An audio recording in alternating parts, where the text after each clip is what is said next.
Eskerrik asko hizlariei eta bertaratu zareten guztioi. Espero dezagun gaur hemen egin diren ekarpenak eta hasi diren elkarrizketak etorkizuneko proiektu eta erabaki eraginkorren oinarri izatea.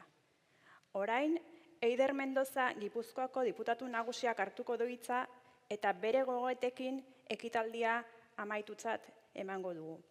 Nire aldetik, besterik ez, eskerrik asko eta laizter arte, eta Eider Mendoza zurea da hitza.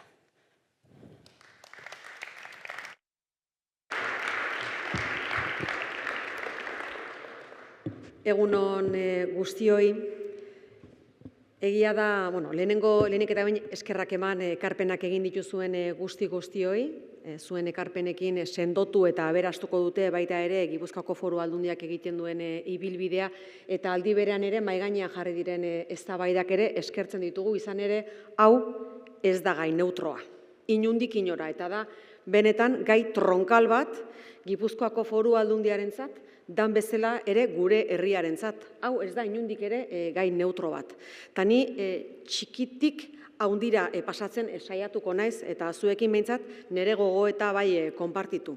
Izan ere gaurko saio honetan, dela justo komunidadearen inguruan egiten dugun bigarren saioa, aurrekoa demokraziaren ingurukoa izan zen, lehiakortasunak zerikusia du komunidadearekin, komunidadeak zerikusia du lehiakortasunarekin. Erabatekoa izan du gure herrian.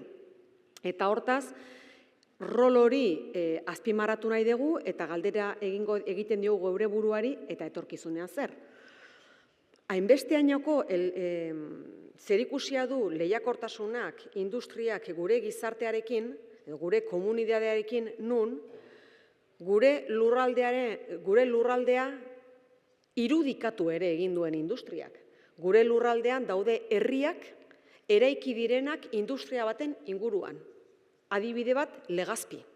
Legazpi da herri bat osatu dena edo eraiki dena industria baten inguruan. Eta gero ere denborarekin aldatzen ere joan dena. Aldi berean, industriak gure lurraldeari izena ere eman dio, identitatearen parte ere bada. Tolosarrak ezagutzen dira Tolosar bezala, baino aldi berean ere papergile, edo eibartarrak armagile, edo beste adibide bat jartzeagatik, arrasatearrak ezagutzen dira ere serrailegile bezala ere. Alegia, industriak ere gure izaeran inpaktoa izan du eta gure izaeraren parte badira, gure identitatearen parte ere badira.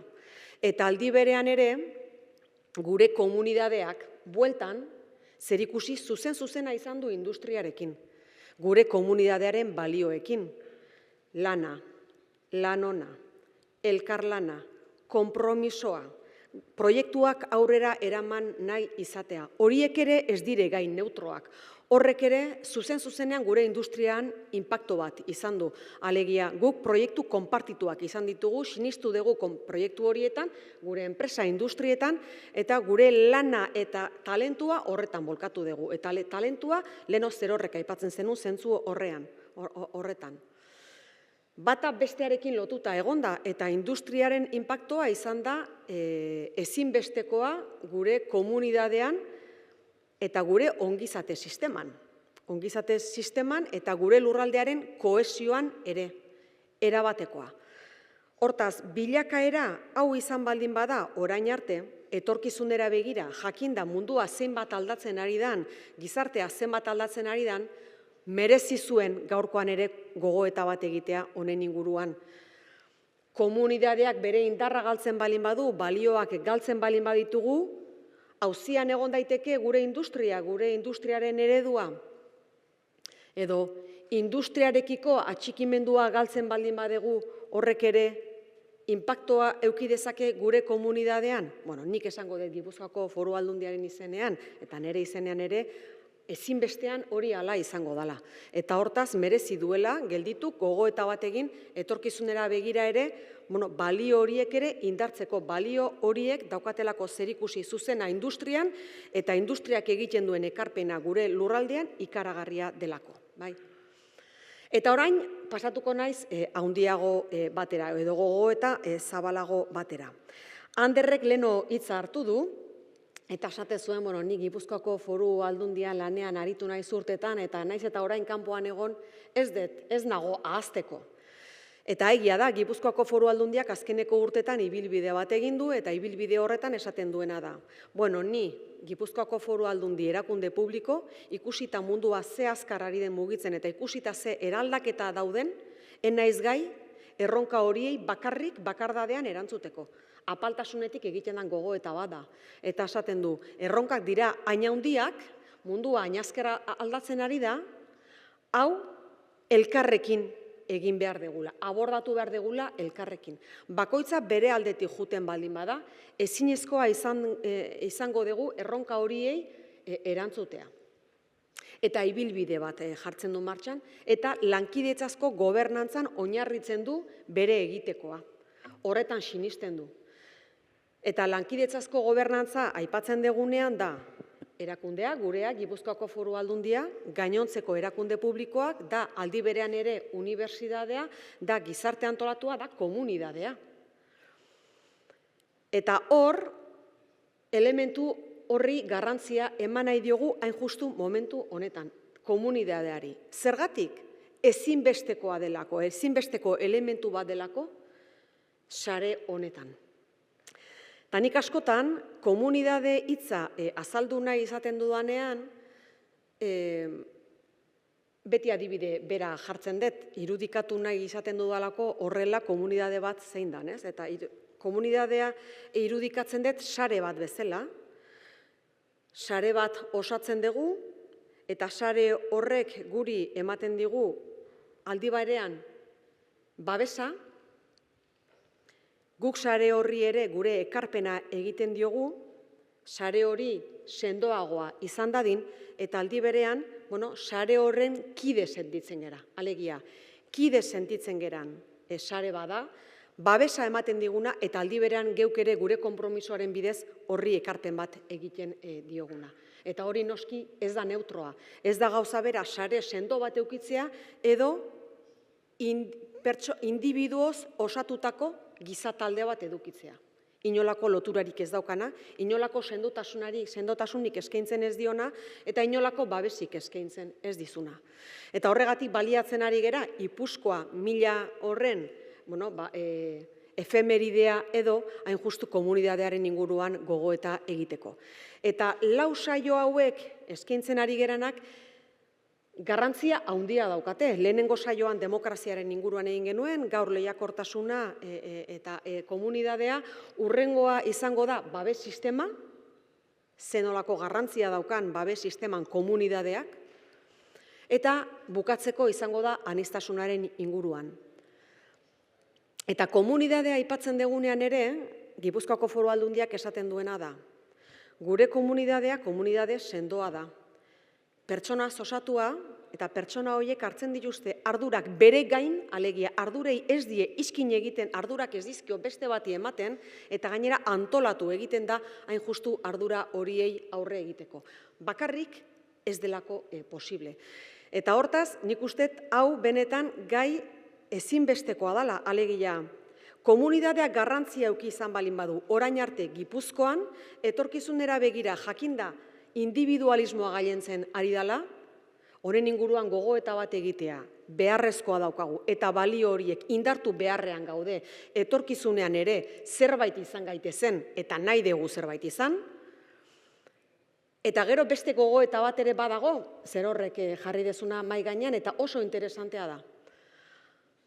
Alegia, komunidadearekin kontatu nahi dugu, edo ez dugu kontatu nahi komunidade horrekin. Komunidade horri rol bat aitortzen zaio, edo ez zaio rolik aitortzen. Edo individualista izatera konformatzen baldin bagera, besteak soilik izango du ardura, eta nik batez.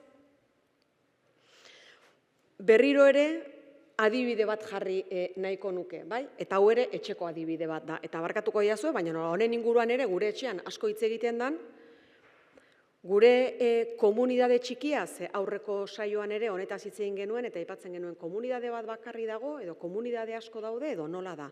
Guk ere gurean komunidade txiki bat osatzen dugu gure familian, ez? 4 seme-alaba ditugu. Eta hor beti asko insistitu beharra daukagu, bakoitza bere rola daukela. Bakoitza bere ekarpena egin behar diola komunitate txiki horri, bestela jai daukagula gurasook, ez daukagula ez denborarik, eta ez aukerarik egin beharreko guztia egiteko eta bakoitza bere rola eduki behar duela. Baina komunitate txiki horretatik ateratzen baldin bagea, bizilaguna alarguntzen denean, zerbait egin dezakegu bere bizitza errazagoa izateko, bere bizitza goxoagoa izateko, ala beste bati utzi behar diogu ardura hori, atenditua izateko. Guk ezin dugu funtziorik eduki bizilagun bezala edo familia bezala, elkarren ondoan bizita, baina sinisten dut horretan.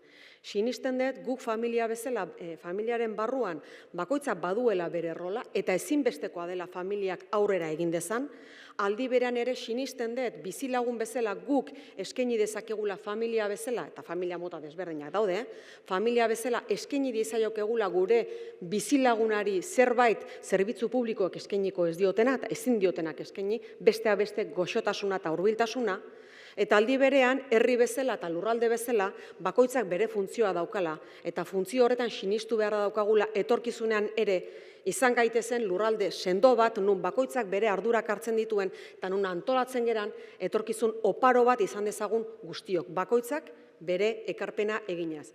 Industriak berea, zerbitzu publikoek berea, eta gizartea komunitateak ere berea.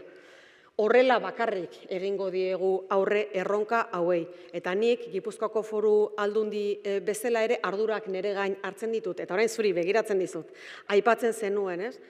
Ez bakarrik enpresak behar dugu izan lehiakor. Eta zeuek ere, adigitik ere askotan esan dezute, erakunde publikook ere izan behar dugu. Bakoitzak hartu behar ditu bere ardura bere gain, eta elkarrekin eragin etorkizunean ere. Beraz, sekulako gazteleraz esaten den bezala, es un temazo, bai? Komunidadea behar dugu, orain arte behar izan dugun bezala, hori da nire ikuspegia bai edo bai, bakarrik ezin dugu, eta pentsatu behar dugu ere, etorkizunean nola antolatu nahi dugun, kontatu nahi dugun edo ez. Bueno, eskerrik asko guztioi, hori xezan zuekin konpartitu nahi nuen gogo eta iruditzen zaidalako benetan ezinbestekoa degula etorkizunera begira ere. Urrengo saioak, hortaz, babes sistema eta aniztasuna horrek suposatzen duen erronkarekin eta aniztasuna nola kudeatu ere gure identidadearekin, gure izaerarekin eta gure komunitatearekin. Eskerrik asko guztioi eta laster elkar ikusiko dugu.